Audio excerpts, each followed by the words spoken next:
Okay, we are recording. All right, so we're, here we are, Whitman Finance Committee meeting. It's Tuesday, May 19th, 2020, 7 o'clock. We are virtual Zoom conference. We have previous minutes. I'll just go over the agenda. Everybody get a copy of the agenda. Just do just a quick overview. We're all in attendance except for Scott, who will be checking in within a half an hour. Minutes, we have outstanding minutes from May 5th, May 12th. Reserve fund stands at $30,314. Public forum is temporarily suspended for COVID-19 limitations. So tonight's new business, we're going to talk about the Whitman-Hanson Regional School budget assessment and meeting summaries. We have two line item transfers to take a look at, one from the DPW, one from water sewer. We'll take a look at the media outreach and review the draft letter that Kathleen prepared. Under old business, we'll subcommittee reports. We have the Building Facilities Capital Expenditure Committee and the Regional Agreement Assessment Committee. And we will then delve into the annual town meeting warrant and start voting recommendations. We will not have the town administrator or selectmen are meeting at the same time tonight, so we have no communications. And the upcoming meetings are scheduled for, I posted today for the 26th, which is next Tuesday. I'll be away the following Tuesday, and we still have the June 9th and June 16th meetings. And the annual town meeting is scheduled for June 22nd. So it is important, I guess, that we be mindful of the limited amount of meetings we have left so that we can make sure we get all recommendations for all of the Article 2 line items, as well as the warrant. So we'll start right on the Whitman-Hanson meeting summary. I do have some notes from the two meetings. And then anybody certainly wants to chime in if you didn't have an opportunity to listen in on the meetings. Obviously, a lot has happened in the last week. So prior to the meeting last Wednesday, members of the school committee, the superintendent, the assistant superintendent, the town administrator of Hanson, they had a meeting online with DESE, and they talked about putting together a draft amendment. Again, we now know what it looks like, but this was the beginning of that draft amendment assembly. So following that, the meeting was called to order. They had the regular order of business. And then when the agenda moved to the budget, the superintendent presented a proposal that he had drafted along with the attorney that we all know and come to know now as the hybrid assessment method. There was some concern in the discussion at that time that the standalone amendment might not be in order because of the other provisions of the document that are still not in compliance. Member of the school committee, Fred Small, suggested that the Regional Agreement Amendment Committee be reconvened to vote on this amendment. That was rescinded. It actually wasn't a vote, but then they made another attempt to set the budget, and that was subsequently rescinded. At that time, Chris Scriven said that the two towns are, as he put it, closer than ever to compromise. So they moved to adjourn the meeting to Monday. Again, a meeting was scheduled. Apparently, I didn't find this out till later in the weekend, that another conference with DESE was scheduled for Monday prior to the reconvening of the school committee. So over the weekend, I did send a request to the superintendent to join in the discussion with DESE. I never really got a formal reply, only a group message to say that the group was now smaller and that the only town official from Whitman that would be attending the conference call with DESE would be Frank Lynham.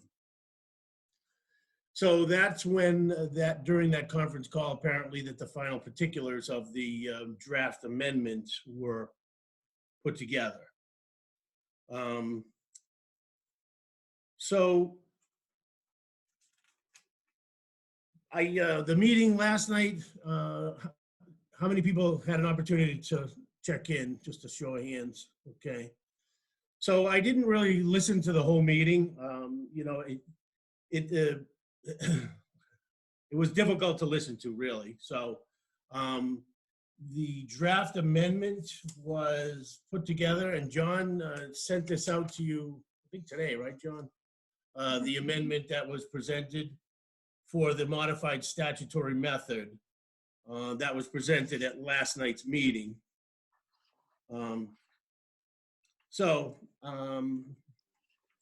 Again, the particulars of it,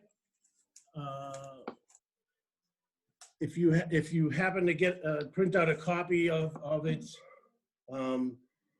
with this hybrid agreement that was approved with only one member voting against, would set the assessment for Hanson at $11,214,176.79.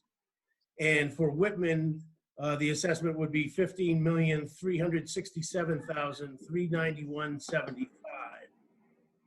So again, it was very evident prior to the description of this that the school committee and the superintendent have done a lot to lessen the assessment to both member towns. And frankly, I think they've been bending over backwards to get, the whole provision for Hanson's perceived financial crisis, that they've been bending over backwards in order to get the assessment to a point where they can afford it. But at the same time, they've been, we're really getting bent over the other way, because $189,000 is how much we're paying of Hanson's share. Even after overpaying for a number of years, they're proposing that we continue to do this. So, to me, this is really a shit sandwich. And really, that's the only way I can describe it, because like I said, sorry, Ralph, but I mean, I watched as much of the meeting as I could, but when it got to that point, and when Dan Cullity stood up and said, the past is where the errors were made, and that was his quote. No, Dan, the past is when the crimes were committed. And all of these special meetings are just designed to find a way to bury the bodies. So I'm tired of it. I'm tired of the whole thing, and I really want to make sure that we're prepared, if we are still prepared, to go to town meeting and tell the residents of Whitman that we're not going to pay Hanson's share of any of it. So does anybody else want to chime in? I could go on a little bit, but go ahead, Rosemary. I want to add and support some of the things you're saying here. Where the crime is committed, exactly. When you mismark something intentionally to misrepresent somebody's state aid, to have it diverted into another town and not give them the opportunity of a choice to divert that, that's a crime. Well, we can't forget somebody lost their job here, right? And they didn't even, we paid them off. They fell on the sword. I believe I sent you the almost $100,000 settlement worth of, in settlement.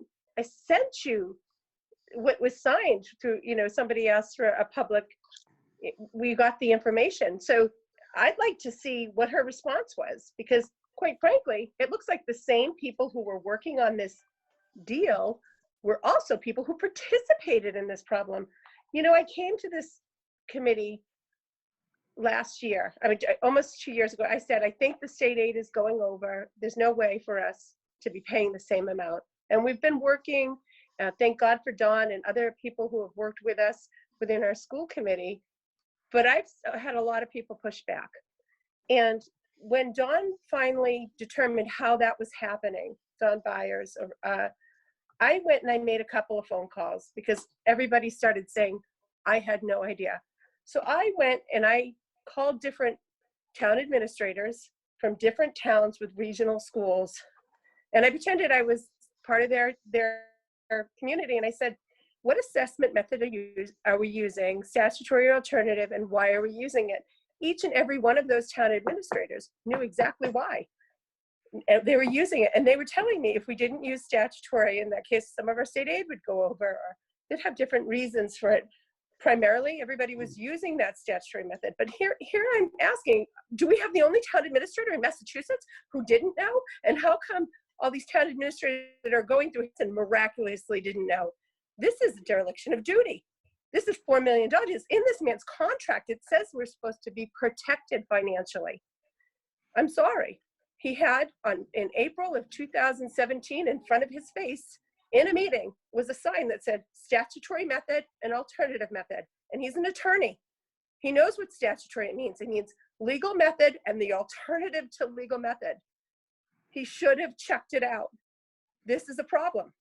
I personally hold our town administrator responsible. I hold, this is $4 million from when it was mismarked. I believe a fraud was committed. Our town administrator, I hold our current selectmen responsible. And I also hold our school committee members who didn't do their due diligence. It is part of their training, required training, to learn the laws. It's part of what it's required. It is under charting the course. They cover Chapter 70. There is absolutely no excuse for this to have happened. And when I talked to the state, when I'm talking to DESE, they said, shame on us. That's unreasonable that nobody knew. Shame on us. Well, we can't go back, right? We really can can't go back, actually. No, the people who are saying we can't go back, the people who are giving us access to our attorneys are the same people who are participating in this. So I don't believe that. I honestly want the state in. But for now, this is the last line of defense. And this was brought up at a number of times at the Regional Agreement Amendment Committee that, you know, if the school committee and the superintendent, and I don't want to get the wrong idea, people to get the wrong idea, have the highest regard for these individuals. They are committed to the education of our students. The job that they do is great. However, we cannot perpetuate this for another year. We have made it clear that we have said, if in fact a proposal is made and the school committee votes to use anything but the statutory method, we will present to the town of Whitman a recommendation not to support. And now here it is. Here's the amendment that's going to be placed in the warrant that's looking for our recommendation. So I think it's important, more important than ever, that we educate ourselves and educate the taxpayers of Whitman why that this should not be allowed to go on for another year. That's all. If this is how I have a little different feeling on this. I feel as if we're dealing with a terrorist, essentially, right? A group that worked together without Hanson taxpayers or Whitman taxpayers' input, which is not a democracy. Nobody knew. A private little group of people that have diverted money that's about to cause stress financially in another town. And here we are. Who's going to pay is children or staff, right? We're going to take it out of our staff's COLAs, or we're going to take it from children, or the taxpayers are going to have to pay. But none of these people are accountable. And that's concerning. Well, that's the gamble. That's the gamble they made. John, go ahead. I think you just said it right there, Rosie. Who's going to pay? Okay, and I don't mean who's going to pay the money. I mean who's gonna suffer. All right. So if we don't consider at least reviewing what will happen either way, I think we've got to figure out what's going to happen if we decide not to put this money through. What's going to be the end result to the school? Okay, I think we all know it's pretty. Taxpayers. Excuse me. You had plenty of time to speak. Okay, I think we need to look at what will happen if we do not put the money through. I think we need as a committee to evaluate all options. What'll happen if we don't put it through? Is it possible that it will get adjusted on the floor at town meeting and put back up? So if we're not prepared for that to happen, what if the Board of Selectmen of Whitman approve it and they are in favor of it? So it's very possible that at the floor of town meeting, that somebody gets up and says, and changes it back to 15.3. I think as a committee, we are doing this town a disservice if we don't investigate all aspects of this and then make a final decision. But to just say we're not going to look at it, I think is a mistake of the committee.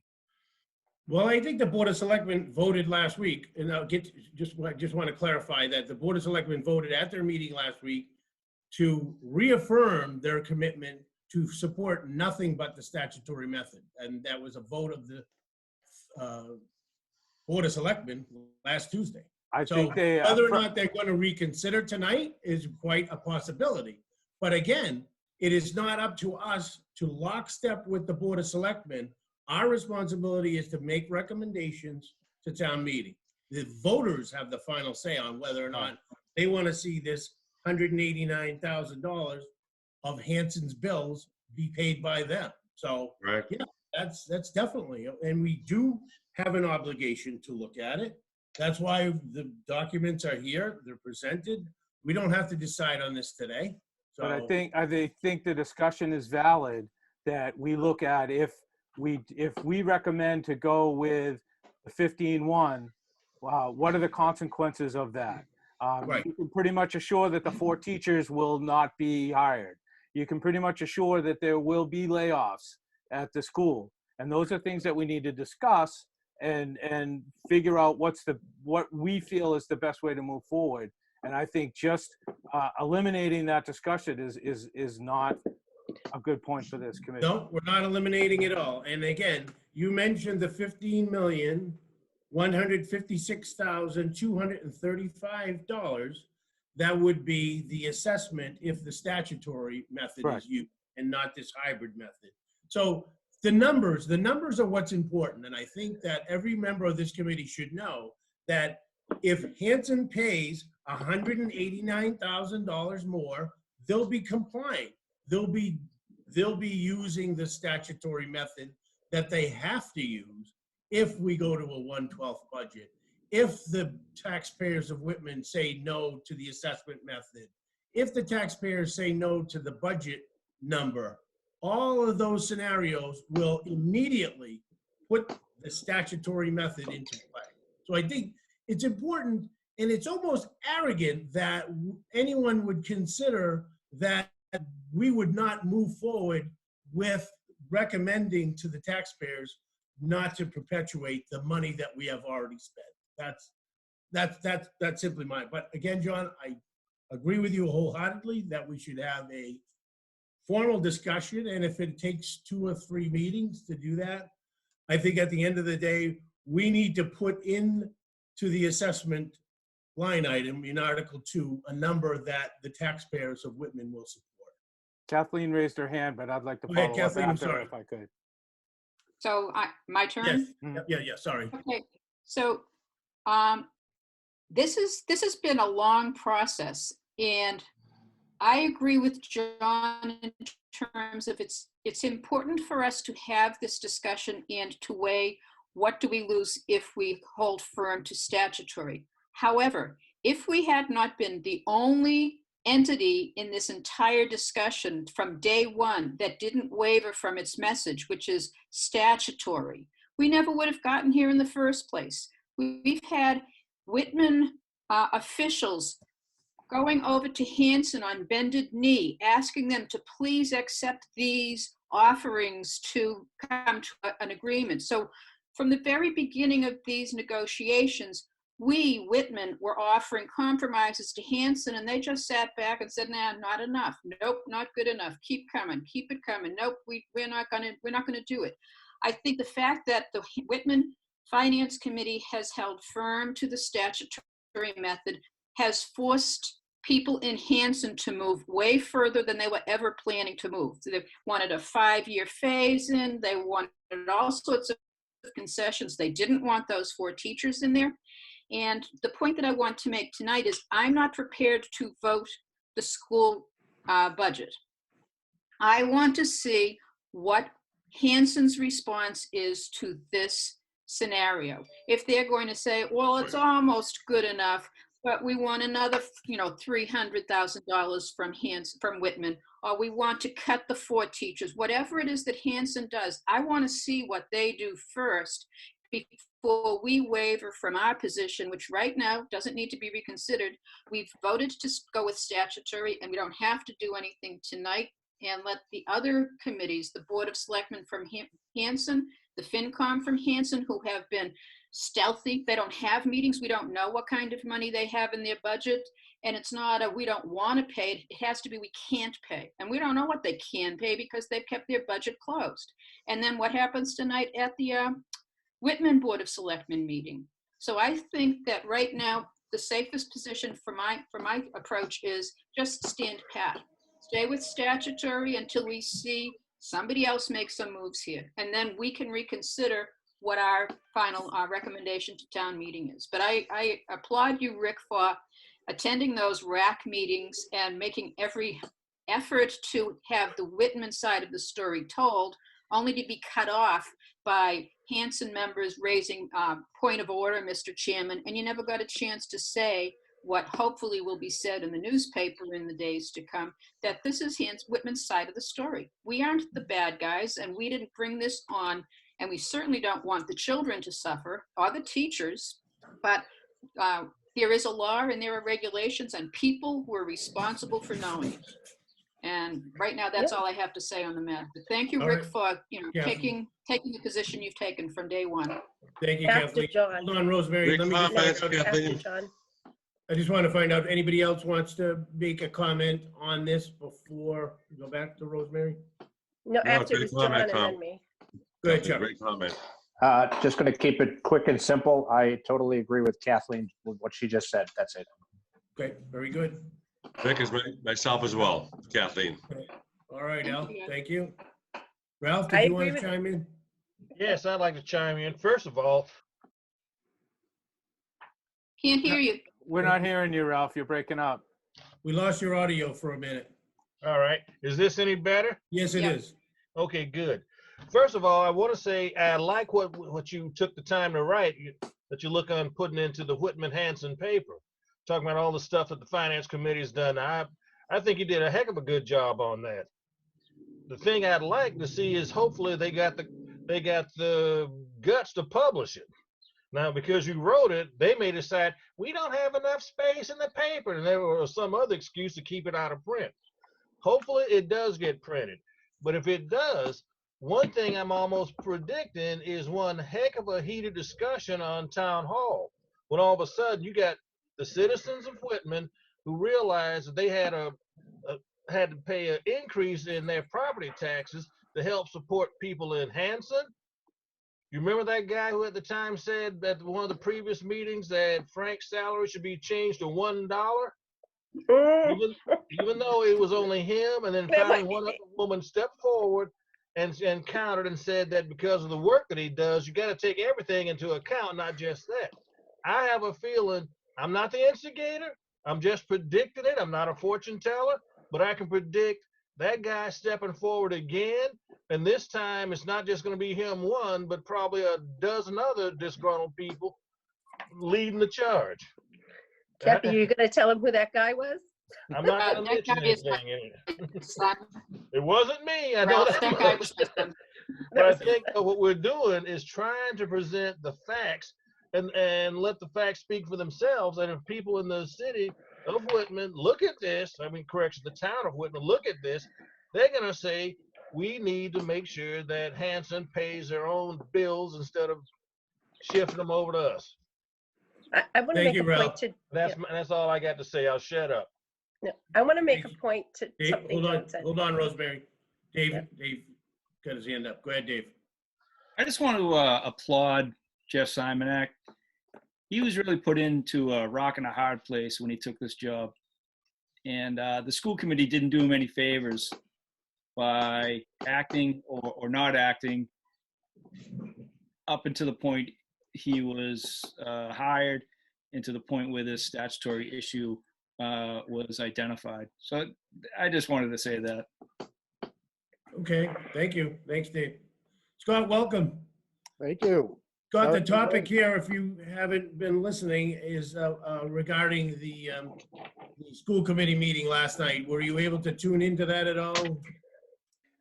No, Monday nights is selectmen meeting for me. Wednesday night is finance committee meeting.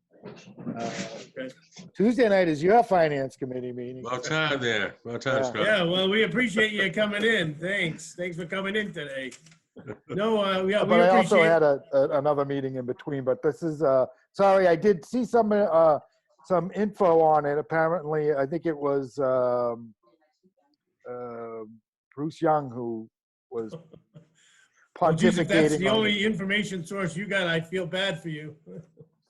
So, yeah, well, our discussion is related to the fact that a modified statutory method was voted by the school committee last night. And, you know, obviously, there's going to be a little fallout. Our discussion tonight has been, you know, talking about where our position has been.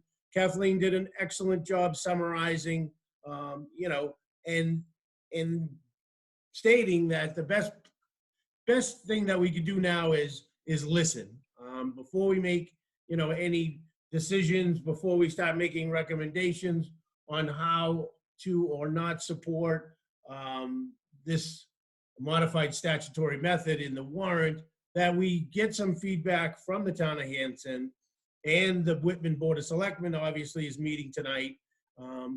So, you know, it is, I think it's a real good opportunity for us to do some more listening before we do any, you know, any more on it. We have time. So, Well, makes sense is there to anything me. else that you'd like to say about it? Scott? No, I agree. I think, you know, at this point, you know, we definitely want to hear what everybody has to say and, you know, before we make any big decisions on it. Right. Okay. Rosemary, did you want to add something? No, I want to say that I agree with Kathy, and that we have a few aspects of this we have to think about.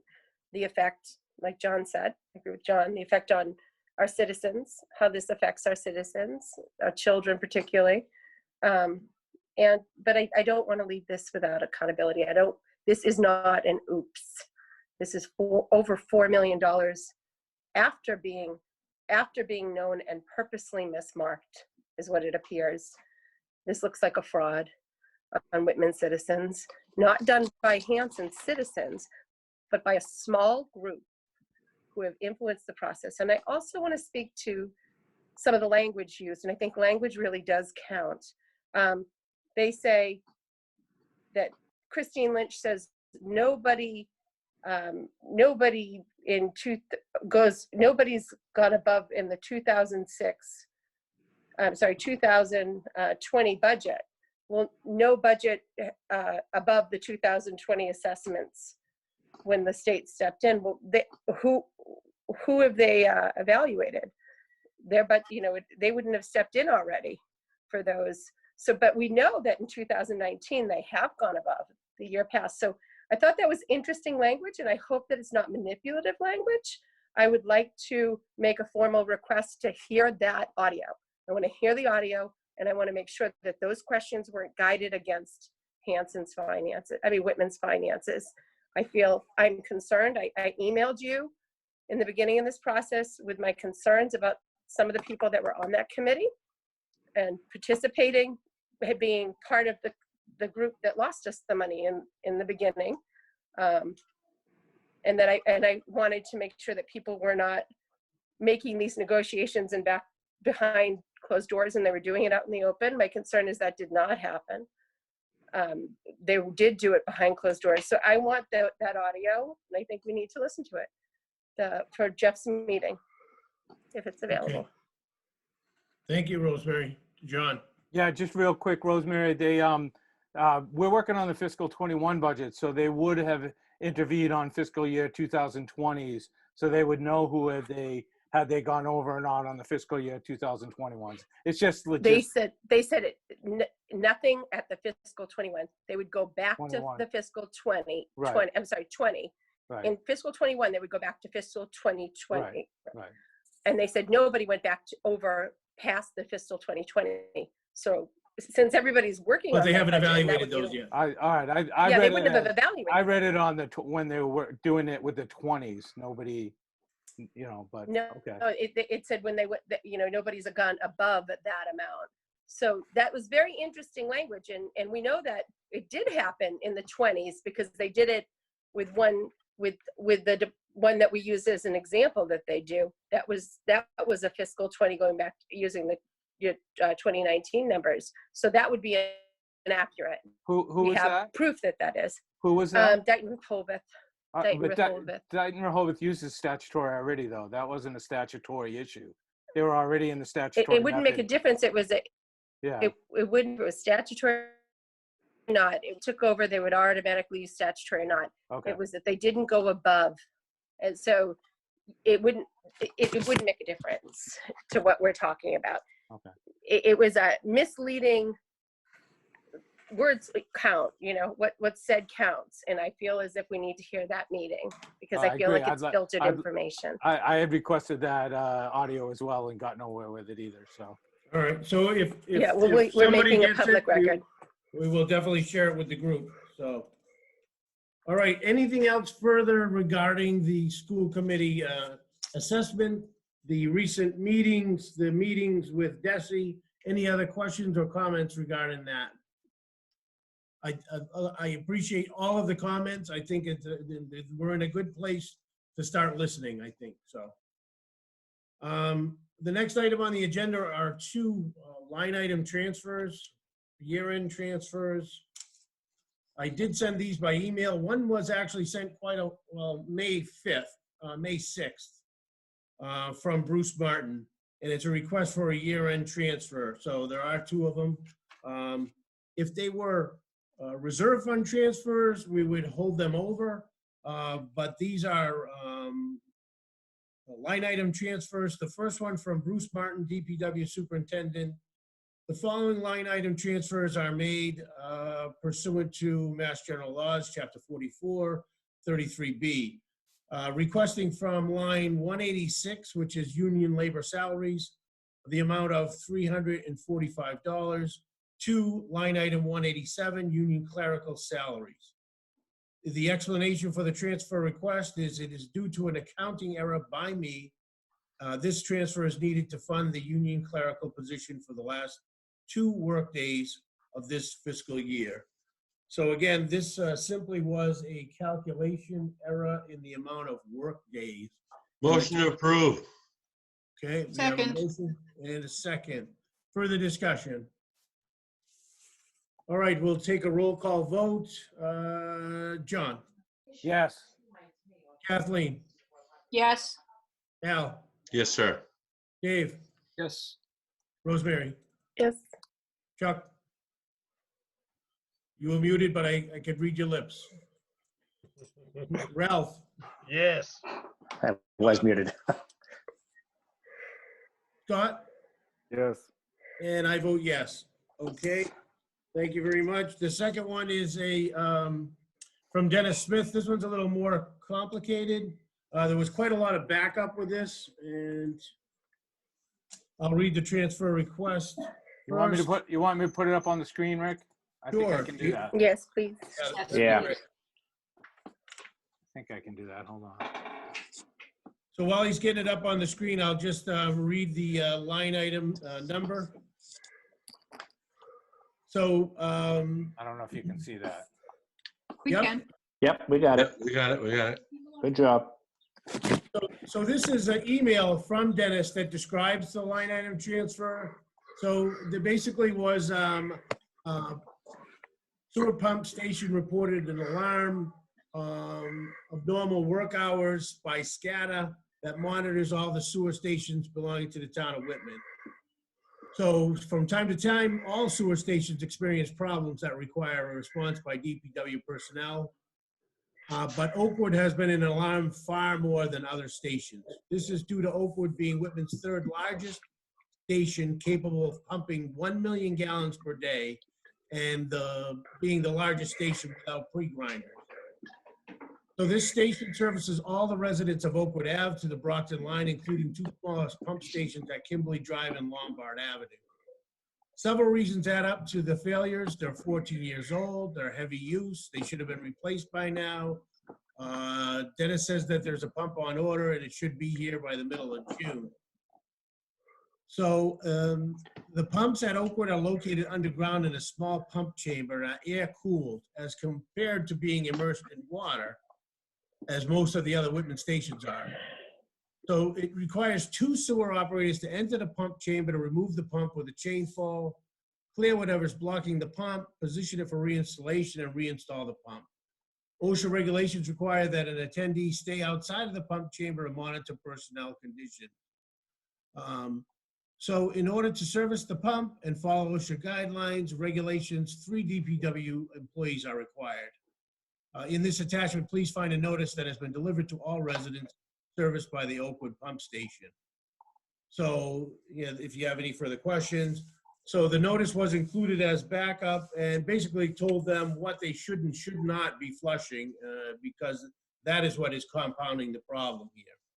So the transfer request is from line item 420, sewer disposal cost, in the amount of $30,000, to line 413, union salaries, $30,000. So this is the request for a year-end transfer. I move it.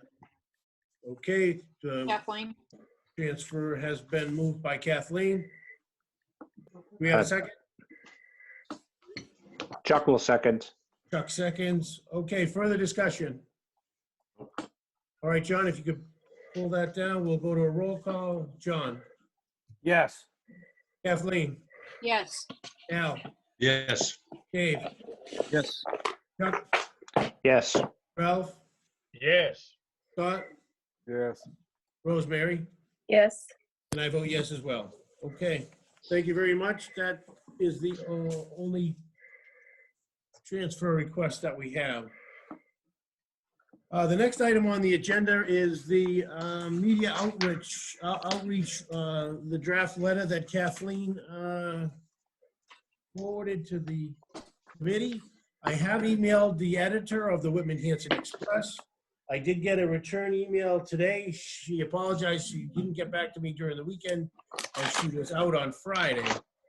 But she did say that, if we wanted to get this published in this week's edition, that we needed to have it in by noon today. Well, obviously, we need to get it out of committee before we can submit it. So the earliest it could be possibly printed is in the next edition, not this week. She did also in her email express the hope that it would be less than 700 words. 700 is a little bit more than, a little less than this is. Kathleen, do you have a count? I think it's probably closer to. It's 1,927 words. Okay, so it's almost 3 times that, but. Plus 3 charts. I don't think that's included in the word. I'll do the word count and get it to you. Okay. Thank you, Kathy. I think we should submit it as it is, because it's going to be going in, well, with the input from the board, but because it's being next week's edition, perhaps there's an opportunity to give us some more space. I believe that Selectman Kemet's article that she submitted in a similar fashion was over the course of 2 pages. Is that correct? I didn't have it. Yeah. I read it. It was 1 full page and continued on another page. Right. Way more than 700 words. As Chuck knows, Chuck and I both work in the printing field for quite some time. I would suggest that we break the tables out of the Word document, because what's going to happen if you think of a newspaper, they print in small columns. And the way it's set up now, the tables are going to have to be almost like a photo would. So they'll have to refer to the tables. I've actually taken the time to break the tables out as separate files so that we could submit the Word document and then also submit the tables to the Express so that they could place them as, as like they would a photo on the page around it. So you may want to consider altering it a little bit to thinking that the tables are going to be on a separate place on the page, Kathleen, so that when you say, refer to table 1 or however you want to do it. Okay. And then we can suggest to, they're just trying to make it easier for the Express to format the document to fit the newspaper columns. I hear you. Plus, That's there's an a lot of excellent idea. it's not a lot of news these days. The Express is Yeah. pretty thin. I think they'd be chomping at the bit to publish a little Right. bit more. She did seem pretty eager. She said she was looking forward to seeing it. So, John, when we finish editing the document, could you send that format to me so that I could forward it? Would it be in a PDF or? Yeah. So basically, what I would do is have the document stay the way it is with the charts in there, and then as we send it over, just say, to make things easier for the Express, we were also supplying the charts as separate graphics so that they could be placed as, in a separate format. So it's really no different. All they're going to do is copy the keystrokes out of the Word document and paste them into their columns. But having the charts as separate PDF files, they are PDF files, they can place them like they would a photo that they've taken of the, football game or something like that, so it's easy enough for them to do that. We're just making it easier for them to format it. Right. The Word document will be fine for them. They'll just copy and paste it. I think they use InDesign to design their paper, and copy and paste works wonderfully. So. Excellent. Chuck, any further ideas about the printing aspects of it? No. Okay. I think John hit it pretty good there. Okay. So Kathleen, do you think that we need to update it at all considering last night's meeting? Do we want to incorporate anything that came out of last night's meeting that in the text of it to make it? When I wrote this, and I think I sent you version 8, so it went through several editorial revisions of my own. I tried not to make it an editorial. I tried to make it information that people need to understand that, yes, it's complex in terms of calculating the assessment in the school budget, but as Ernie Sandlin said to us at his meeting, people are elected or appointed to serve on committees to make the tough decisions so that the Whitman and Hanson taxpayers can go about their business, raise their families, and trust that their elected officials do the right thing. But clearly, elected and appointed officials did not do the right thing since 2007. And I'm not pointing fingers, but it's a statement of fact. This was in place in 2007. So I don't know that I want to incorporate anything from last night's meeting. This is just information. For those of you who are wondering how to calculate the budget, here's the information. Go about your business now, but hold your officials, elected and appointed, responsible for knowing what their responsibilities are. Okay, John, you had a point there? Yeah, I agree wholeheartedly. It's loaded with great information. The only comment I may make based on what happened yesterday is in the very second to last, where you talk about the decline of Chapter 78 over the past 13 years. Why has Hanson not questioned the assessment? There's an appeal process. That's great information. The only question I would to think about is you say, Hanson has not pursued this approach. That would be great. Instead, Hanson representatives have woken up to the financial impact of implementing the statutory method and assessing its share to the school budget and have held the school budget hostage. That's a little, to me, that's just, I don't know that it needs that. You could probably end it where you said they haven't, they had the opportunity to question the Chapter 70, but they haven't. That's just my comment. If it stays in, it wouldn't kill me, but it is kind of a little shot across the bow. And I wasn't trying, and I agree with you completely, John. It's like, this was version 8. You don't want to read version 1. Oh no, please, I'd love to. You kidding me? Rick wants to read version 1. Can you share that one with us? Go back to version 1. At parties sometime that we don't have to virtually meet. I will share it with you. Thank you. That was my only comment, and honestly, that was from the beginning. But I think after last night's, I mean, I think that might be something to consider. That would be the only thing. Yeah. I'm well, fine with that. Yeah. Does anybody else have any comments on the text or anything that's in between? I just have one final comment on it all. Go ahead, Ralph. I think it's fine just the way it is, and I'd say send it forward, even with all the charts and the graphs, because how different would that be from any type of ad slick that they may be putting in all the time? So I'd let the newspaper decide how they want to go ahead and do it. As far as any updates, that just gives us more fodder for another edition, because nothing stays the same. Hey, who's to say another month, 2 months down the road, we got new data to put in there? Yeah, very It's good. like an ongoing soap opera. I concur with Keep Ralph. Kathy busy. Yeah, I think the entire communication is very well worded, and I would suggest that it go forward as it is too. Yes, Rosemary. Did you have your hand up? I said, let's keep Kathy busy with the new position of, outreach. Yeah, communications director. Yeah, I like it. Got a new title. Okay. All right, so I will entertain a motion to move forward to send the document as written to the editor of the Whitman-Hanson Express. Do I have a motion? Absolutely. Motion. Second. I'll second. Okay. Further discussion? Does Okay, that well- include, Go ahead, Kathleen. striking out that one line that John suggested? Because this, although I'm the author, it was for you, we're a committee. We all have to be comfortable with the wording. So are we going Right, to strike yeah. out that last line?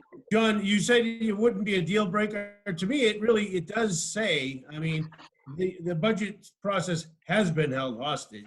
To me, it's not strong language, but if you feel strongly about it, we'll take a vote of the committee to take that sentence. You're muted. John, you're muted. You're muted. It's been held hostage by the school committee, not the town of Hanson necessarily. I just think that that's directed at the town of Hanson.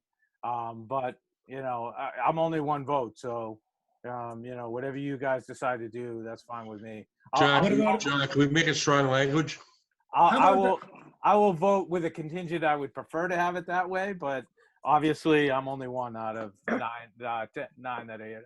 So, John, what about Hanson town officials? I mean, I agree we shouldn't be maligning the residents of Hanson because they're not complicit in any of this. And, quite frankly, I think a majority of the residents of Hanson are willing to part with $189,000 to not jeopardize the education of their students personally. So really, it's been the officials of the town of Hanson that have. yeah, I agree. I mean, it says Hanson representative, so I mean, I guess that's really not. There's really not much different. Maybe Hanson officials is a little better that way, where it's directly pointing out to either the school committee or whatever.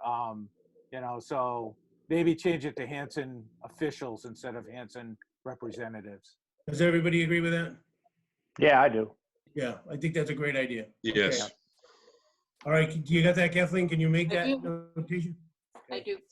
So physically, Kathleen, are you going to forward it to John, who's then going to make the take the articles out, the charts out? Is that? Unless she changes the charts, she can just leave the file the way it is, and we'll just send the charts as an addition to the addition, just to make it easier for them, because they'll just copy up to the chart, paste it into the column, then go below the chart, copy that, paste it into the columns, and then they can place the charts. It's a lot bigger than an ad, so they would treat it differently than an ad. With an ad, they just do the whole thing, but because it goes over so many pages that they're going to want to go column and might insert a photo, that one chart to keep it close to where it is.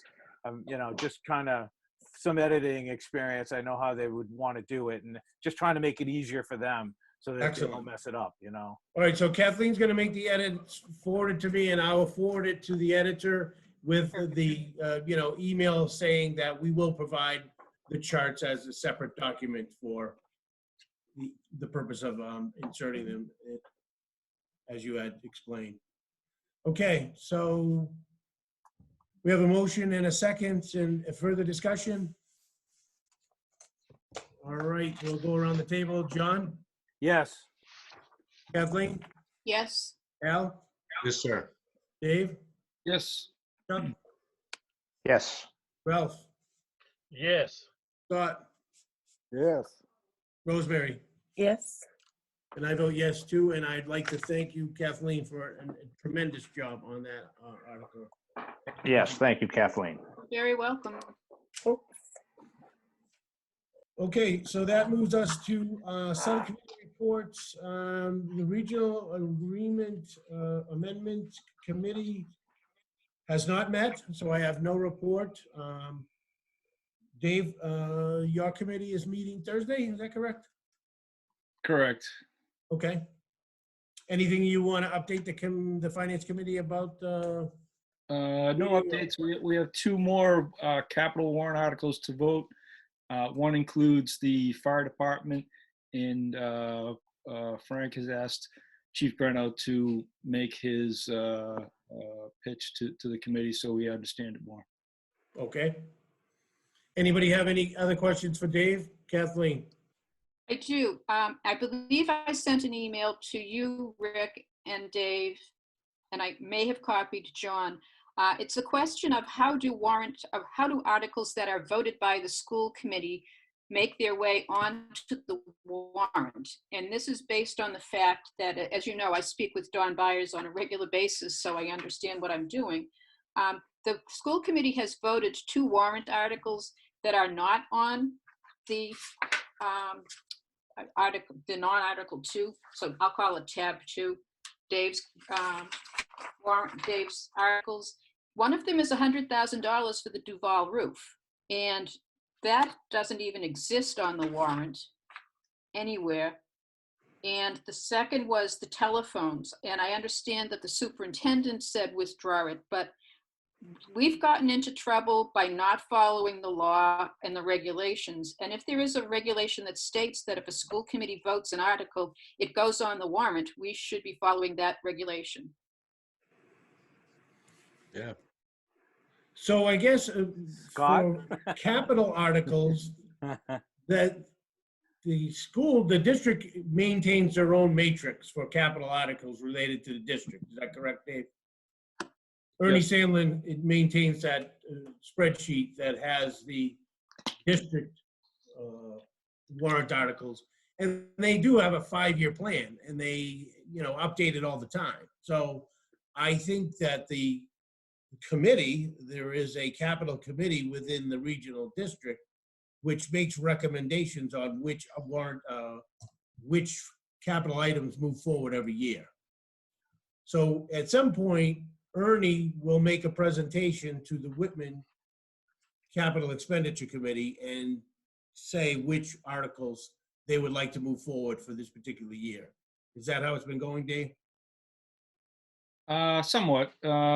Just to address those 2 warrant articles that Kathleen mentioned. One is that the Duval School repairs was a warrant article approved by town meeting years back, where it still has funding for. So Ernie had brought that up to our committee, and it was conveyed to him by the town administrator that any funds, any repairs needed to Duval School could be paid by through that available funds that still remain. That project has a long history. In short, is that I'm sure a lot of people on this committee remember that the Vol School had some issues back in that snowy season that we had. Town meeting voted for large repairs. It was then determined that it may not require large repairs, and then a modified approach went ahead, which included windows. However, the windows couldn't be purchased, so that caused a delay. And as it stands now, the Duval School roof is old enough to potentially be qualified for state funding in I think 1 or 2 or maybe 3 years, 1 to 3 years. So the position that Ernie had taken was, let's keep this thing afloat and safe for the school, everyone attending that school, and then address full repairs when state funds become available. So the short answer is there's money available. They're doing repairs when necessary, and that money's being drawn from that account if it happens. Go ahead, Al. Question I have is, though, is the money still available? Yeah, it was raised and appropriated, so it got set aside. Some monies were expended, but I think there's over $300,000 still available. More than that. I believe it's closer to 450. Yeah, I think it's So we have that available? it's available Yeah. for that project. It's available for that purpose and that, Right, or a right. like purpose. Right. The reason why I'm asking is, didn't go to general funds or anything like that? No. No, but that's what they're thinking. They're thinking that if they can maintain the roof in a safe manner, they can save money and then apply for state grants when that becomes available. If I remember the story correctly, the state had, I think it was like a 25-year guideline to fund it, and then It was when we a were coming, clawback period, right? yeah, And exactly. they extended it. They changed it as the year we were becoming available. They made it. They added 2 more years to it. So now we were no longer. And in fact, Ernie even went through state legislatures to try to see if we could qualify as kind of grandfathered in, since it would happen in the year that we were eligible. And they went, no, sorry. So yeah, he's prepared. All he has to do is hit send when Right. that date becomes available. So, Okay, any other questions for Dave? Go ahead, Kathleen. And then the second one was the telephones. Yep. On our committee, we have the IT director, and we also have a school committee member. And there was a lot of back and forth on Fred Small is the school committee member, and there was a lot of back and forth amongst the BFCC committee members in regards to this warrant article. At the end of those conversations, essentially it was determined by someone at the school committee, I'm not sure who, or someone within the schools. it was George Farrell. Was it George? Yeah. It was George Farrell. They were withdrawing. They weren't prepared to move forward with it, and decided to withdraw the warrant article. Rosemary? How does he have the authority to do that when it's been voted on? I mean, how does George Farrow have the authority to withdraw an article that was voted on? I don't know the answer to that. Well, I can tell you the answer to that, because they don't have the bids prepared. So they're technically passing it over because there was basically where they were going to, there were 2 different technologies that they could use. And they were unable to get the proper bids to get it all in order in time. They're still working on it, but he was not able to get the bids the bids that were required for him to get it. And he's the assistant superintendent, so he's in charge of making sure all that happens. I don't know how he becomes authority, but that's where it come from. I mean, if they're not ready to bid on it, they can't go forward. I mean, we can't vote on it if we don't know how much the money is going to be. It could be way less. It could be way more. Who knows? I mean, until they know what it is, how we, so they withdrew it because they just weren't prepared to move on it yet. Kathleen, it just went, also the fact if they're removing high ticket capital items, it's also going to reduce the financial impact for the town of Hanson in this particular fiscal year too.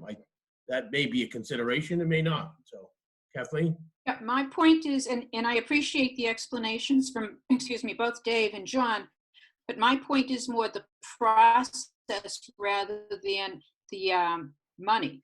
If a school committee member, if the school committee votes to put a warrant article on the town meeting's warrant, they should be brought, the information should be brought back to them. If the assistant superintendent represents we're not ready to go forward, then you go back to the school committee and you say, I'd like you to rescind your motion because we're not ready to go forward.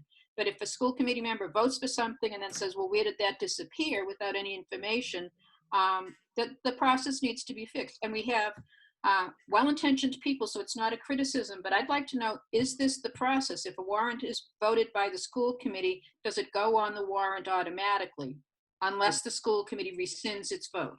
The Board of And that- Selectmen have the ultimate authority what goes on the Yeah. warrant. Exactly. The Board of Selectmen have the choice. They don't have to put anything on the warrant they don't want to put on the warrant.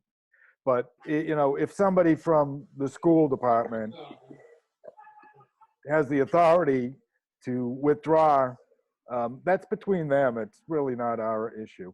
I don't know what if you're thinking that somehow it didn't get on the warrant because we didn't want it on the warrant or someone the town side didn't want it on the warrant, but apparently they're the ones who withdrew it.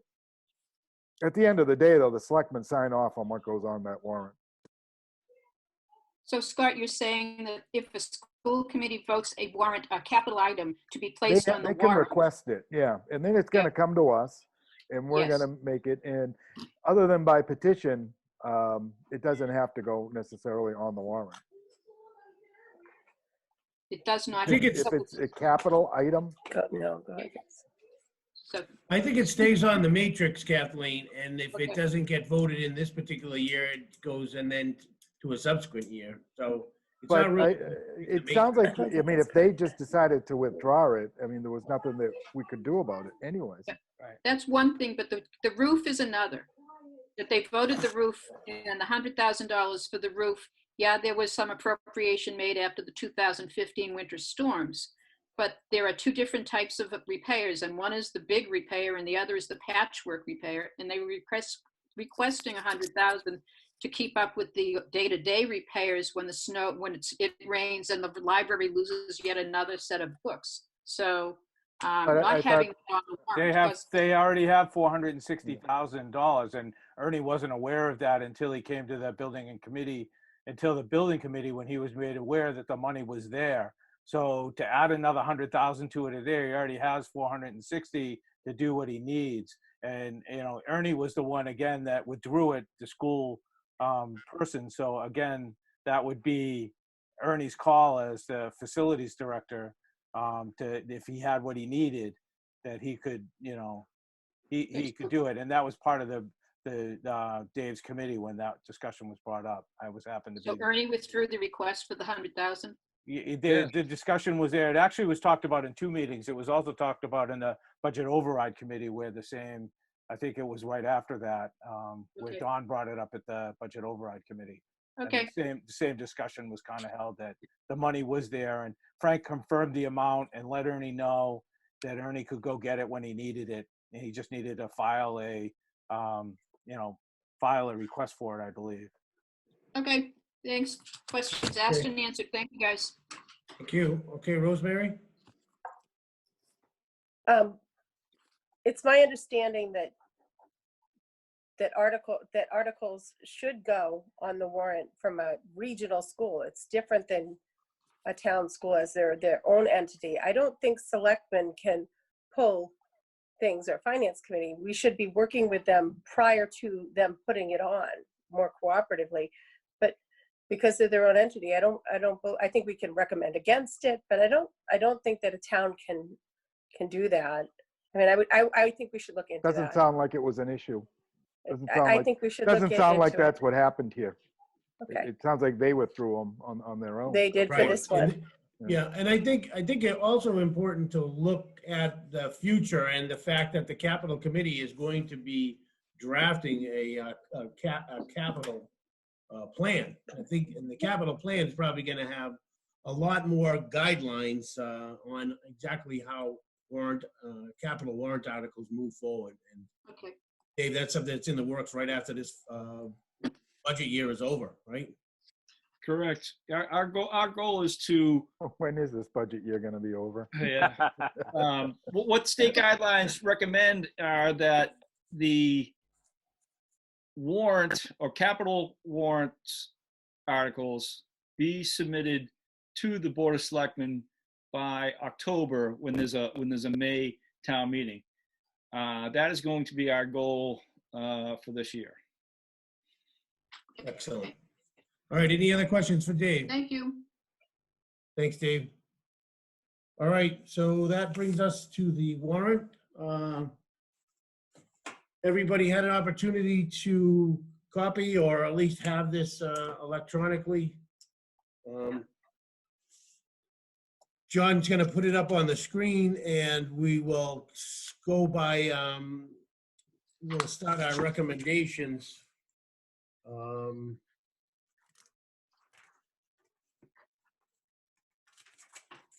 So on page 2 of 17, yeah, that's where you got.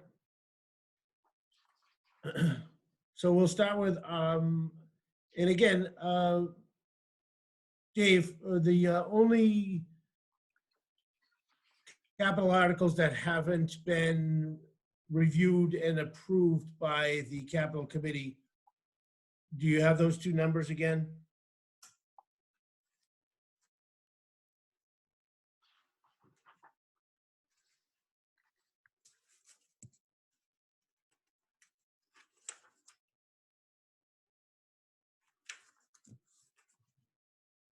Dave, correct me if I'm wrong. I believe it's 24, the firehouse renovations, 25, the sidewalks at Conley, Duval, and the middle school, and 26 with the generators for Conley and Duval.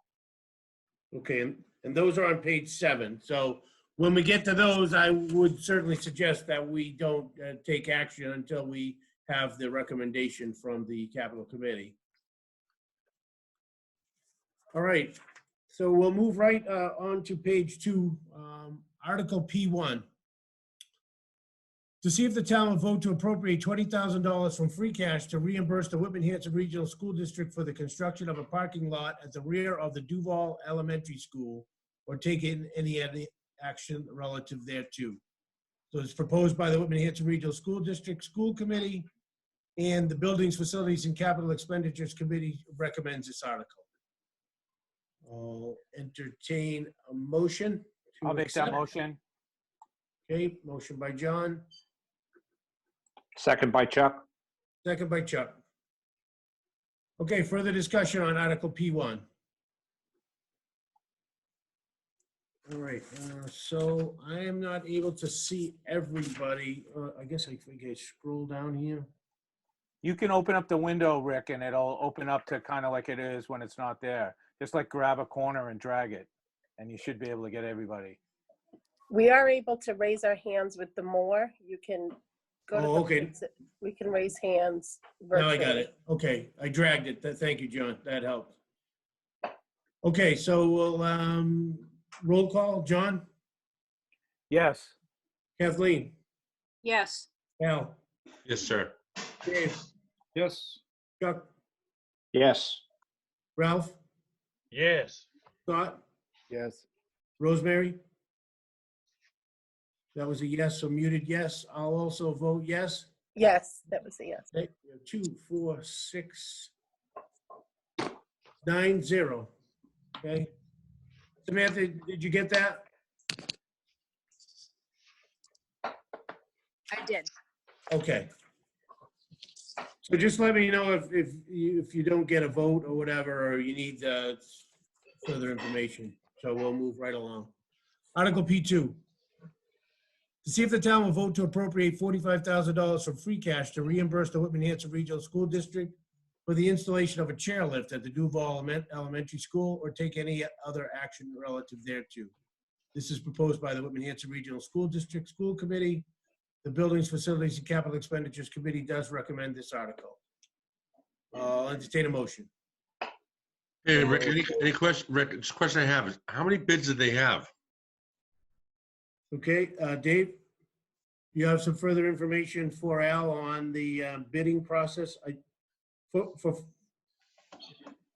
The chairlift, A hell of a lot of money.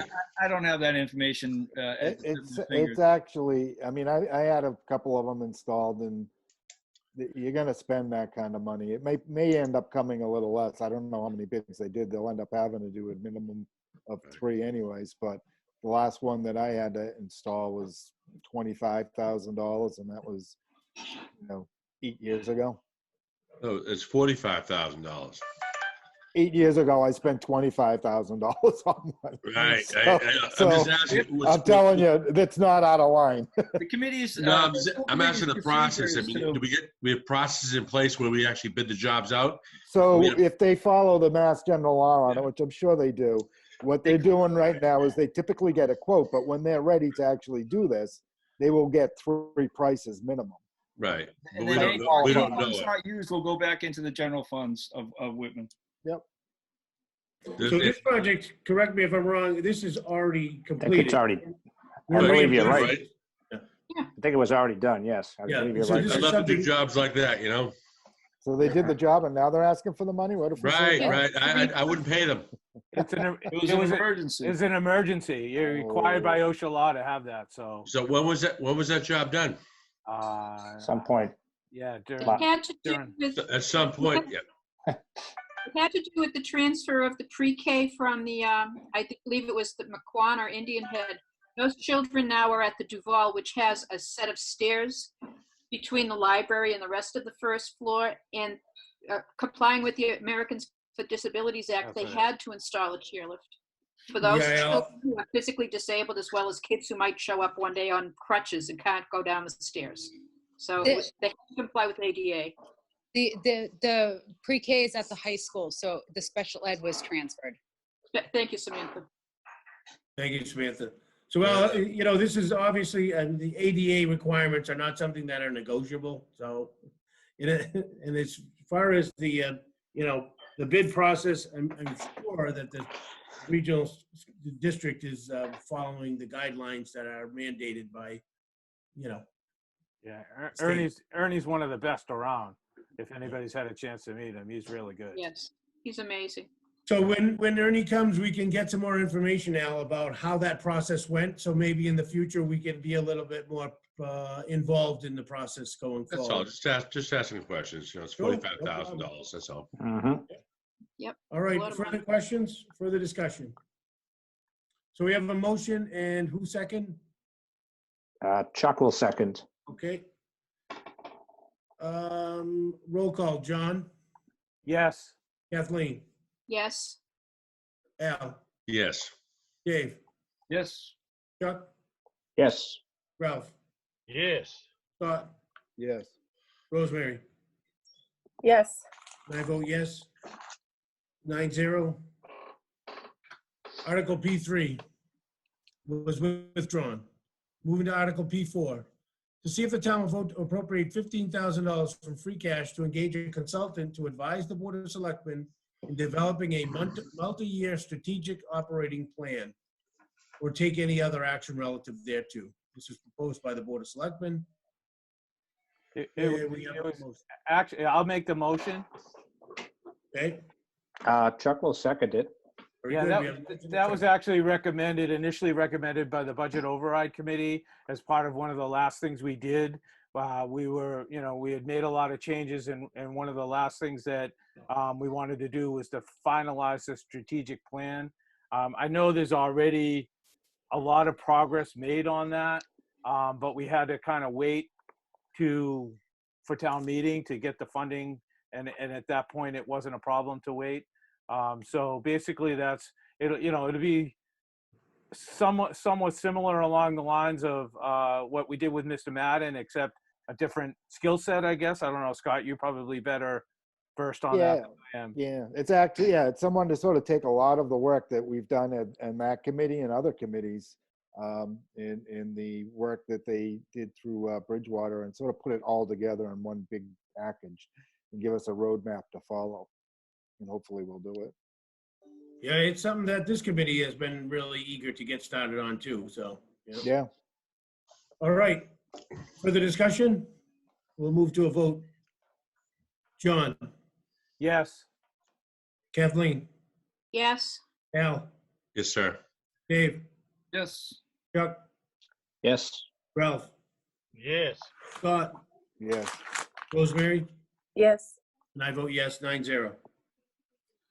Okay, so P5. So basically P5 is the, to see if the town will vote to approve $850,000 from pending debt authorization language proposed by the Whitman Hanson Regional School District School Committee. I would like to make a motion to pass over that. I do have some information that I did receive today that the school, the district, namely the business manager, Mr. Tuffy, is moving forward and what's called a ban on that, and that's basically Borrowing. you're basically Short-term borrow. Yeah, it's called a bond. Anticipation note. Thank you very much. And basically, what that will do is get us the 850, and then when we move to the stage of getting the full bond for the school, it will roll into that bond. So we'd only be required to pay interest on the amount for the first couple years. And I think, I know Mr. Lynham has the full details on it, but he's not here. But I believe there won't be any interest at all. So there'll be no payment in fiscal 21. That's what I believe I heard. And interest won't start until fiscal 22. It's like August of 2021 would be the first, but I'm not 100% sure on that. But either way, the interest, until we have the exact numbers, I would make the recommendation to pass over that until we have it all. Well, I'll right second. now it has this listed as a 7-0 vote to recommend. So I think that 7-0 vote happened when we recommended it. Out of free cash. Out of free cash, right? Right. So we already have a recommendation here. I mean, the funding source doesn't really affect our vote, to be perfectly honest with you. So I would just let it stand the way it is because we did already vote on this article. All right, I'll withdraw my motion then. Okay. And I'll Motion make is a motion to withdrawn. approve. You gotta unmute, Dave. Go ahead, Dave. Funding sources do affect the way we vote. I Um, mean, how can we vote for a funding source that we don't have? If that was the case. Well, we've made recommendations based on the funding source before, and then on town meeting floor, the funding source has changed based on the availability of funds. And our recommendation does not change, right? Correct? It's happened on numerous occasions for many years. Well, in this particular case, it's actually, I mean, it's, if we do the ban, it's a brilliant idea. It was so it's borrowing, you know what I mean? I mean, the appropriation would be for significantly less money. Okay, but let me put it a different way. Is there anybody on this committee that doesn't feel strongly that this is a project that needs to be done? No, I agree. Right. We recommended the project. Yeah. Right. And So, the funding's like I said- only going to be better than what we have right now. So the funding source is not getting worse, or the Getting funding better. itself, it's proposed to get better if it changes. So I have no problem with the way it's been voted. Right. So, and the fact that it has been voted, we could make a motion to rescind our vote and re-vote it if that was the will of the committee. But again, I don't think our support for this particular article is going to change. It is only the wording of the funding source that is going to change. My only comment would be that there were 2 missing members that day, and we have the opportunity to make it a 9-0 vote right now. So I don't know that we need to rescind to do that or not, because it's technically the same vote. I don't know who was there, but maybe we just vote on it again to make it a 9-0 vote, so it's a full unanimous vote instead of a 7-0 vote. I don't know that that really matters, but Yeah. you know, more votes on the town meeting floor, the better, in my opinion. Well, the thing is, when we are going to go through this process, there are going to be times when not everybody's here. So it won't always be a 9-0 vote, or there won't always be 9 committee members voting, even if it's an 8-1 or a 7-2. It may be a 6-1 or 5-3 based on attendance at that particular meeting. So I don't think it's unusual not to have all 9 members at every vote. So unless someone really has an issue, I would just entertain us moving on and leaving the vote as it has already been made. Does anybody feel strongly about revoting? No, that's fine. Okay, all right. So we'll move to Article P6. To see if the town will vote to appropriate $54,806 from sewer water retained earnings to purchase and equip a K3500 4x4 truck or take any other action relative thereto. This is proposed by the DPW commissioners. The Capital Committee does recommend this article. I'd make a motion to accept that. Chuck will Kathleen, second. Okay, we have a motion and a second. Further discussion? Okay, we'll move to vote. John, Yes. Kathleen, yes. Al, Yes, sir. Dave, Yes. Chuck, Yes. Ralph, Yes. Scott, Yes. Rosemary, Yes. and I vote yes, 9-0. Okay, Article P7. To see if the town will vote to create a reserve for purchase ambulance account and to appropriate $150,000 from the fiscal 20 reserve for appropriation ambulance receipts account to be transferred to said account for the future purchase of an ambulance for the fire department.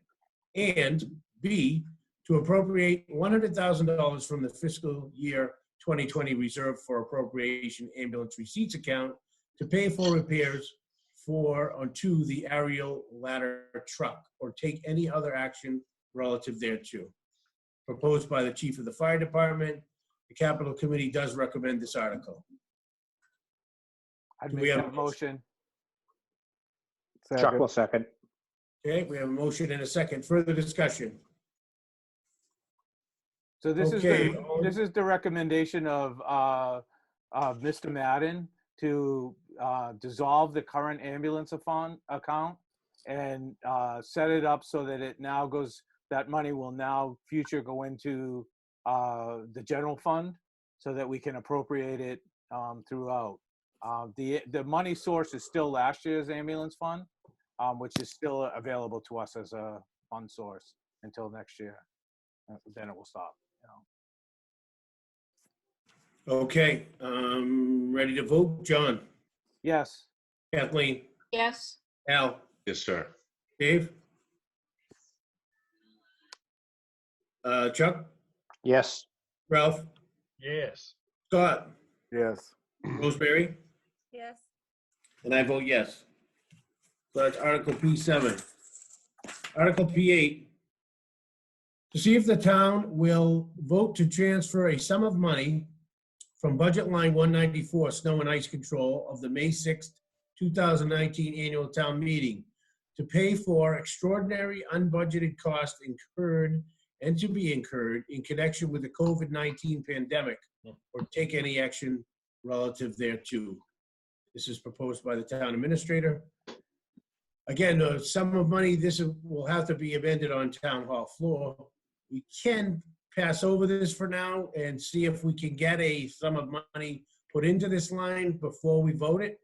If that's the will of the body, we will pass over this. I'd make a motion to pass over if a motion needs to be made. Yeah, Chuck will second that. All right. We Pass have a over. motion and a second to pass over this one. I don't think that requires a vote. We'll just move on. Yeah, I'd like to get a definition of extraordinary unbudgeted costs. You know, what does that? I mean, I get the general theme of it, but I'd like to know exactly what is behind it. Yeah, a little more detail. There's some pretty good guidelines, and we could probably, I'll see if I can forward them over to everybody from the committee on what the reimbursables that you're allowed and what's considered an expense on this. And it's kind of broad. I mean, there's things like, laptops for people to take home for when they were quarantined, certain overtime, extra pay for that. Obviously, all the PPE gear that you had to purchase. So there is, like a FEMA guideline, and I think the state had put it out too. So we can see that and, give us a pretty good idea of what they're doing. All right, that'd be great. If you could forward that over to the committee, we'll have that. All right, we'll move on to Article P9. To see if the town will appropriate $8,627.48 from free cash to pay for the cost of microfilm 14 years from 2006 to 2019 of town records recorded with the office of the town clerk, or take any other action relative thereto. This is proposed by the town clerk. Note, the records include births, deaths, marriages, the official record book, and relative indices. So, do we have a motion? Moved. Second. I second. Okay, we have a motion and a second. Further discussion. So we'll move to vote. John? Yes. Kathleen? Yes. Al? Dave? Yes. Chuck? Yes. Ralph? Yes. Scott? Yes. Rosemary? Yes. Andrea, 9-0. Okay, Article P10.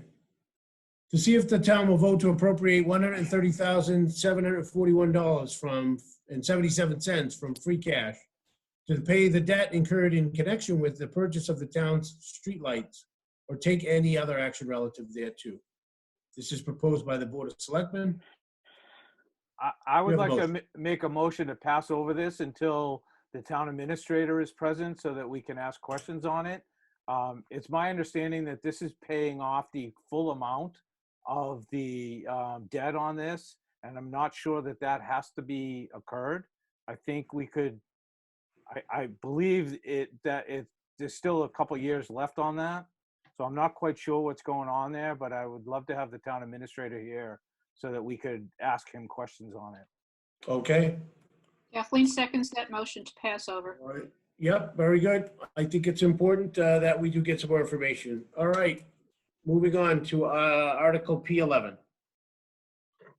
To see if the town will vote to appropriate $46,000 from free cash to be added to budget line 244 Veterans Benefits of the May 6, 2019 annual town meeting, or take any other action relative thereto. This is proposed by the town administrator. We have a motion. I would make that motion. second, We have a motion and a second. Further discussion on this article? We'll move to a vote. John? Yes. Kathleen? Yes. Al? yes, sir. Dave? Yes. Chuck? Yes. Ralph? Yes. Scott? Yes. Rosemary? Yes. And I vote yes, 9-0. The following articles are approvals and appropriations that are effective on July 1st, 2020 for the fiscal year beginning on July 1st, 2020 and ending June 30th, 21. So these would have been the special warrant articles had we had a special within the town warrant. That's why it has that heading over it, I believe. So Article 2 are the articles that and line items that we will be moving into next. So we'll move by that. So we're going to move to Article 3. To see if the town will vote to authorize spending limits for fiscal year 2021 for the following revolving accounts. approved under the town's bylaws, or take any other action relative thereto. So you have the revolving account and the spending limit. Animal control, 5,000, council on aging, 10,000, library fines and fees, 20,000. Passport and photo fees, 3,000, planning board, 75,000, police department, 20,000, recreation department, 40,000. This has been submitted by the town administrator. Do we have a motion? Actually, Rick, can I have a question on this? Go ahead. Yep, Al? The recreation department, why do they have $40,000? Why does a recreation have a revolving account? Yeah, So the revolving account is for the recreation to function. They have money that comes in to pay for salaries, and the money that comes in is in the form of pool passes and that type of thing. So that's how much money they can have on hand, okay, right? It's a spending limit, $40,000. great. I mean, they do buy, the chemicals for the pools and stuff like that. A lot of stuff I imagine they Right. must have to get before the season starts. So Right, I would think that's why it's a fairly good amount. right. Do we have that's fine, thank you. Okay, any other questions on the spending limits for the revolving accounts? I make a motion to accept Article 3. Okay, Kathleen Yeah, seconds. we have a motion and a second. Further discussion? We'll move to a vote. John? Yes. Kathleen? Yes. Al? Good, yeah. Dave? Yes. Chuck? Yes. Ralph? Yes. Scott? Yes. Rosemary? And I vote yes. Okay, that's 9-0. That's Article 3. So Article 4 is this one for us? To see if the town will vote to amend the town departmental revolving funds bylaw by adding to section 5, authorized revolving funds. I would make a motion to pass over Article 4 until the town administrator is here to explain it, as it is a new bylaw revolving account for street lighting. And I think we need to understand from the town administrator exactly how this is going to work to set up this new revolving account for street lighting. Yeah, I did meet with him today. He did say that he has new information that he wants to give the committee too about how it's going to be set up in the future. So Okay. I think that's a good idea. Good. All right, so we're moving on to Article 5. To see if the town will vote to appropriate $521,421 from sewer water enterprise revenue to pay for indirect costs to the general fund. Such payment to reduce the amount of money raised through taxation for the fiscal year 2021 budget, or take any other action relative thereto. This is proposed by the Board of Selectmen. And again, I this would was make part that motion. recommendations from the Madden report. Is that correct? All right, so we have a motion. Chuck will second. Chuck seconds. Further discussion on this article. All right, we'll move to a vote. John? Yes. Kathleen? Yes. Al? Dave? Yes. Yes, sir, sorry about that. All right, Chuck? Yes. Ralph? Yes. Scott? Yes. Rosemary? Yes. Okay, and I vote yes too, so that's 9-0. Article 6, is this one for us? There's nothing at the bottom that says for Is this the to create the community recommendation. preservation? Yes. Yes. I think it's definitely something that. It's we- absolutely something for us. Yeah. If it definitely has a financial impact on the town. Before you go ahead and read it, I would make a motion to pass over Article 6 until the town administrator and the assistant town administrator are available to discuss this with us, since the assistant town administrator has done most of the legwork on this article. I'll second that. Okay, all right. Very good. We'll move on to this. I believe that the selectmen aren't meeting next week, so we should be able to get both of the administrator and the assistant town administrator here for our I next think, meeting. yeah, I'm gonna have a selectmen meeting next Tuesday because Monday's the holiday. So you Okay. will, which, if it's at all possible, I would like to hear what they have to say about Article 6 and a couple of the other articles too. So I don't know. Well, you can always watch the Zoom meeting after on Yeah. Wednesday, right? And then Yeah. But when we you can, get home at night, when you get home at 10, you can stay up till. Actually, the rate that you guys go, I'll be done with my selectmen meeting plenty early. Good It won't point. You could write out, It won't be a problem. you could write out some questions that you have. I So that will. we have them if you're not there, you know. How about just a big general question on that one? And I have a couple. Right. All right, okay, so we're gonna pass over Article 6. I would assume we're going to pass over Article 7 based on the discussion we had at the outset of the meeting. I'll make that motion. Second, All right. So Yep. we're passing over Article 7, moving to Article 8, which was withdrawn. Article 9. To see if the town will vote to appropriate $15,000 from free cash to pay for costs to engage a consultant to assist in conducting a search/selection of a town administrator or take any other action relative thereto. Scott? This was You proposed know, by the person. I'll make that motion. I'll second. Okay, we got a motion and a second to recommend Article 9. Further Question. discussion. Yeah, Question yeah. for- Chuck wants to know, so exactly why do we have to do this? Why do we have to engage Why a do we have to consultant? engage a consultant? It seems like people get hired from within anyways, and if we hired consultants before, seems like a waste of money. Are we bound legally to do this? Good question. Yeah. No, you're not. You can do whatever you want. Matter of fact, it's ultimately going to be up to the Board of Selectmen. They're the ones who are going to hire the person. But what it does is it gives you the ability to, for transparency, they say that, yeah, we are going out.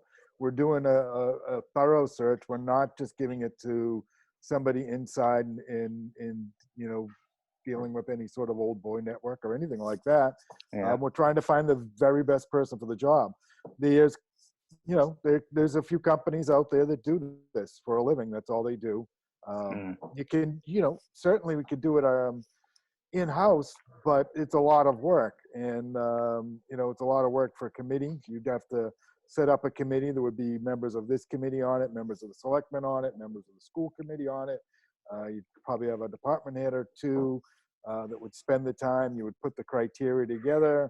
You'd have a series of questions before you would get down to finalists. And basically, a good consultant can bring that down to you to get you to a point where maybe you can reduce the burden on the committee. Yeah, it does sound like a lot of work. Oh, it is. Yeah.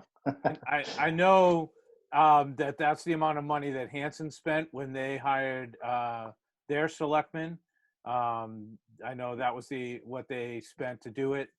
Their town administrator, John? Yes. Yeah. I'm sorry, their town administrator. Yes. So I don't know what did Abington do, Scott? They had They did it, they pretty much copycatted what the companies do, and they did it in-house. So they had a fairly good sized committee that was doing the same legwork, but it was a lot of work for what they had to do. And so it can be done. You have to find the committee members that are willing to do it. I don't know how many of you guys want to spend more. Yeah. I know I don't have any more nights. Yeah, there's an awful lot of Well, committees in Article 9. Whitman now as it is. Yeah. I make a So motion for Article 9. I make just wanted to mention, we did give a raise because we were training somebody for this position.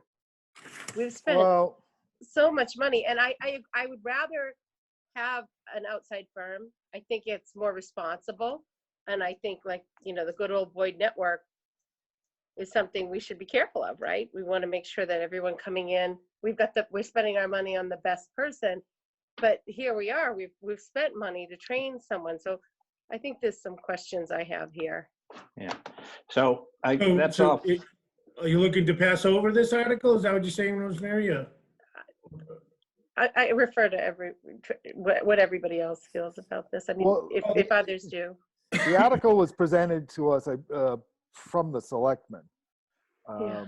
right? And the selectmen are ultimately the ones who are going to be doing the hiring in the final interview, whether it be two or my guess is 3 candidates it gets whittled down to. So they're asking. They're asking for a tool to do it, really. Yeah. Okay. Yeah, I make a motion to accept Article 9. Okay, second. we have a I'll motion. second it. We have 2 seconds. Anybody further discussion?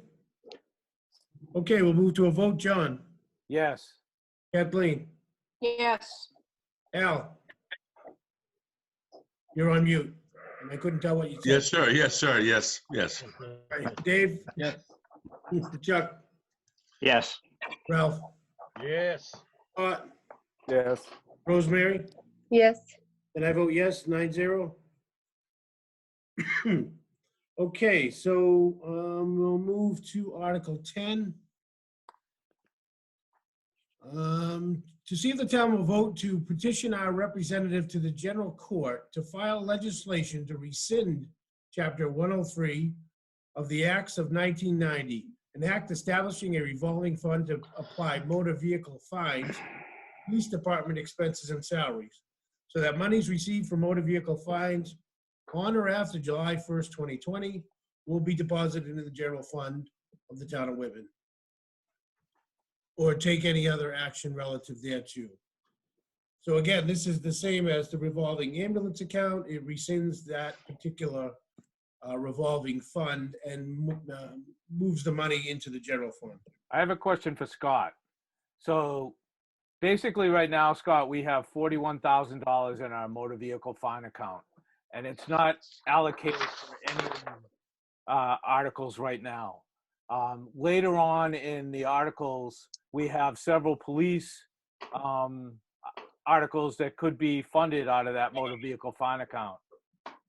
In doing this, does it matter if we were to do this after if we were to vote those police capital items with the motor vehicle fine account, and then this is basically abolishing that account? Yeah, we could run the money down first. So, but I mean, Is even that then, what you're saying? this takes effect. The motor vehicle fine account is a 2020 account. This doesn't take effect till July 1. So theoretically, I think we could still do it in this order because this doesn't take effect until July 1 and still move to use the $40,000 from the current account. I don't know. That's kind of the question I have. Well, I think the question I have is just the timing of it. If we're going to petition our representatives in general court to file legislation to rescind this, the action probably won't be taken until July 1, 2021 before we actually get any sort of approval on whether, it's going to be quite a while before that fund is actually allowed to go into the general fund. So I think in the meantime, we can do anything that the fund currently allows us to do with the money that's in it.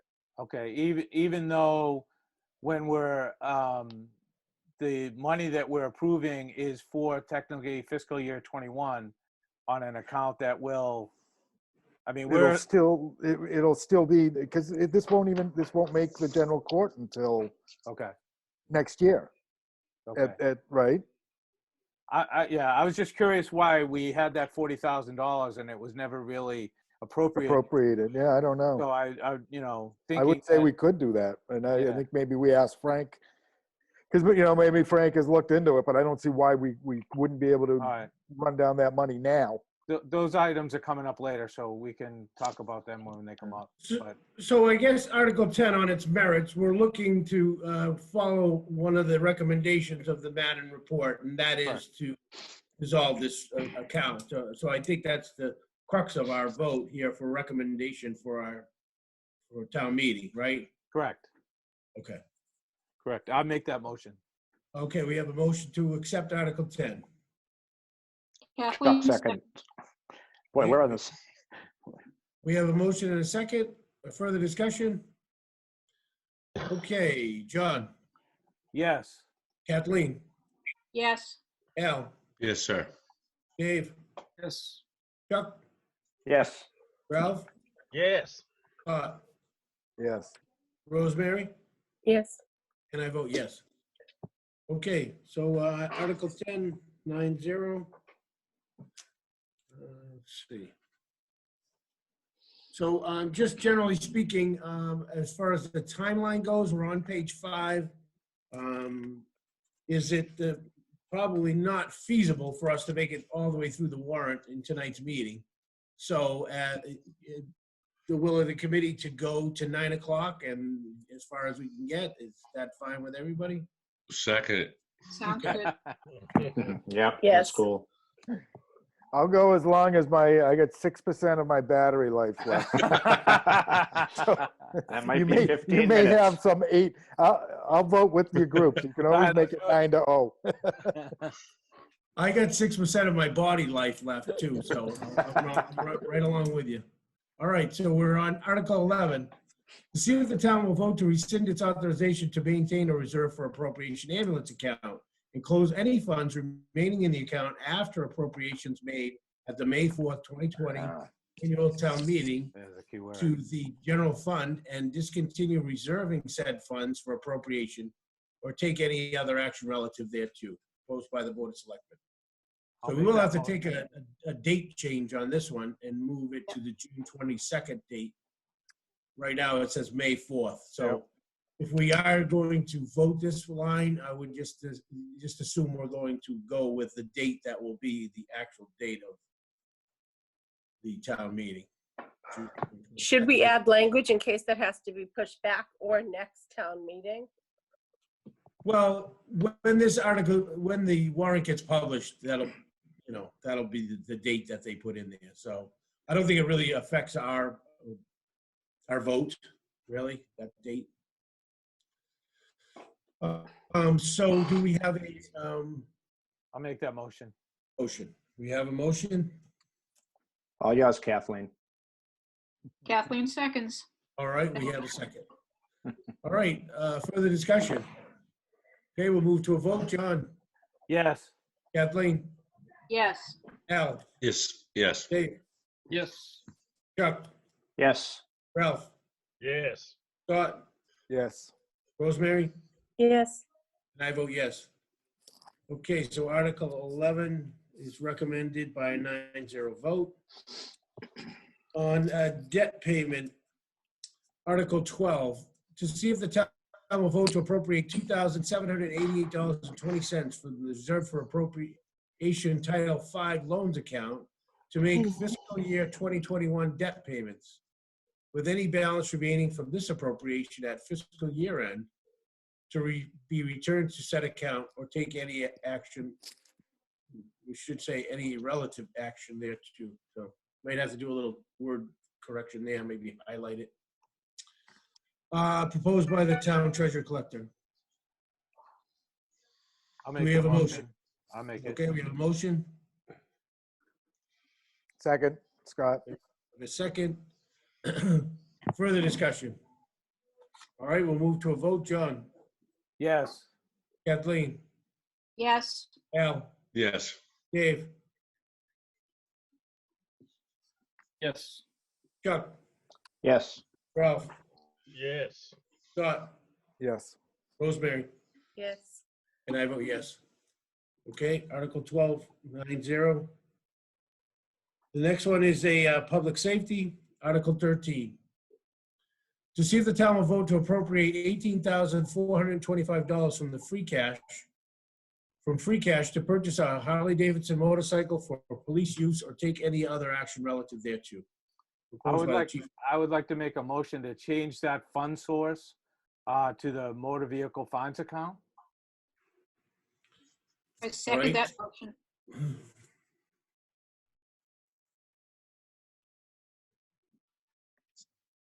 Assuming that we are able to do that. Samantha, I hope you saw that Scott dropped out. I guess his battery died. Oh, Got it. I think he's trying to get back in, is he?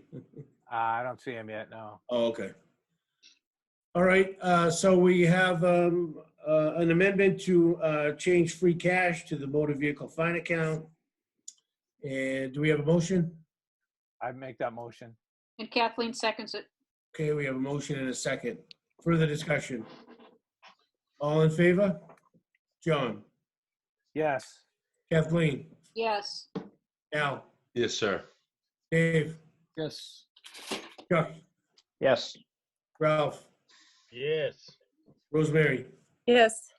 And I vote yes too, so 8-0. So I would probably suggest that we end here since we lost Scott, and then we can pick this up on Article 14 when we reconvene. Next Tuesday, we are posted. And we are posted for 7 o'clock. Live, Rosemary. Is I second anybody that.